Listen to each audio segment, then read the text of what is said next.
Hello folks, it's me, Bragi. I'm a storyteller, as you know, and I'm out here with Eggle. Now, the other day I was sitting outside my old longhouse, big wooden structure, and Eggle came up to me and he said, you know, how are you, he said. Yeah. I said, how are you? I was polishing my helmet at the time as it got a bit rusty, and he said, you know, you've been up to much recently? I said, yes, I've just been out in the field the other day, and I said, I saw the most strangest of creatures. Was it a werewolf? No, I don't know, it may have been a werewolf, I don't know, but it was very much dog-like. And that kind of reminded me of an old Danish folk tale called The Werewolf of Borregard. I'd like to hear that. Would you? Yeah. Oh, you're quite lucky I'm here. What are the chances of that?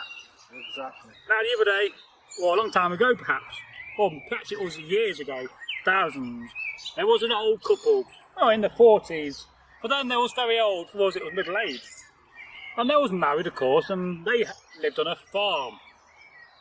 And one day, you know, they both had to go out to go and get some wheat from a nearby village. They were running out of food and they needed to stock up for winter, as you do. And so the husband got the horse ready and he pulled round his cart. It had 4 wheels. Luxury. It was 4-wheel drive, Eggle. And, you know, he got his horse, he tied the horse up to the, you know, the big sticks that come out your cart. I don't know what you call them, you know. And he attached the horse. And then, you know, his wife came out and we'll call her Helga, you know, a good old Viking woman's name. And she got in the front of the cart and the husband joined her.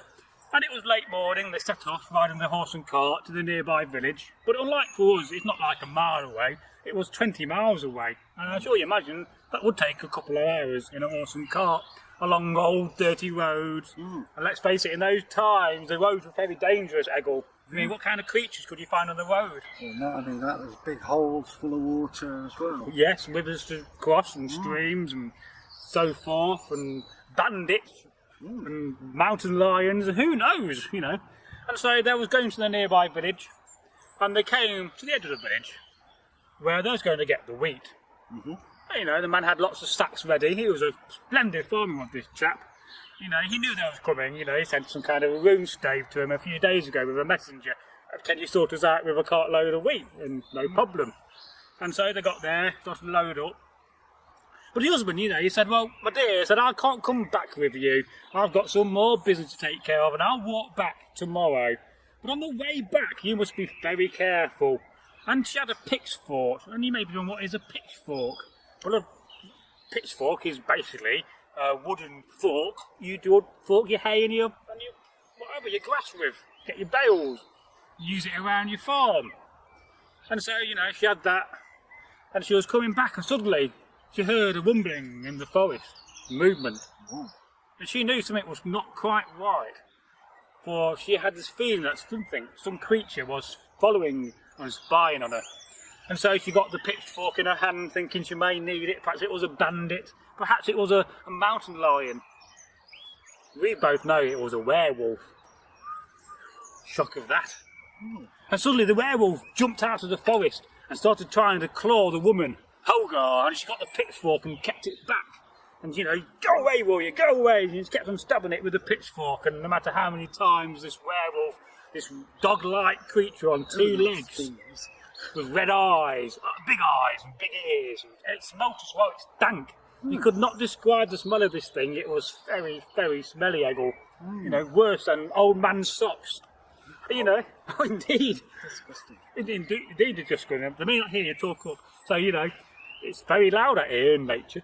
Wow. Oh, right, fair enough. Indeed. Oh, here it is. Hello. Eggle's back. Can you hear me? And so she was attacking the werewolf with the pitchfork, stabbing away. And oh, that's painful. And suddenly, it got, you know, hurt in the arm, you know. Ooh, and, you know, it made a howling noise. Well, a bit like that, but maybe not. And it ran away. I can't do a werewolf impression. And so...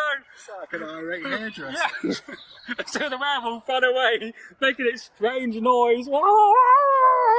In pain, in agony. And the woman continued her journey on a horse and cart with the wheat.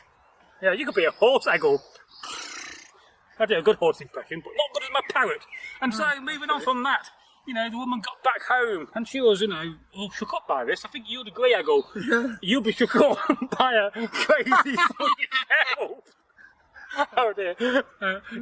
This is a serious story as well. And so, you know, she got back home and the husband was not there until the next day when he came back. But he came back with a bad arm, right, and a limp. Oh, he said, "What have you been up to?" He said, "Oh, I got attacked by bandits on the road." Ah. But this woman, Helga, she was very clever because she noticed the wound on his arm and she thought and realised that is the same place where I attacked the werewolf. Oh. And so suddenly she realised that she was indeed married to a mad, howling werewolf. And, well, she got some of the local men to chase him away, and some say that he was killed and never came back. Some say that he disappeared and got or some other old lady. Who knows? I think he opened a hairdressing salon in Bournemouth. Yes, what would you call it? You know, werewolf cuts for you. Yeah. No, we're howling mad here. Or my hair was bad, but it's all right now. And all those funny werewolf stories. Well, yes, there you go. The story of the werewolf of Borregard. Is it true? Who knows? Now, two things you needed to do is, first of all, to go and like this video. Well, leave a comment. Actually, you've got to do three things. After all, good things happen in threes. But above all, to go and share this video. By sharing this video, you'll help to feed a long ship of Vikings. Woo. Hey, goodbye. Bye.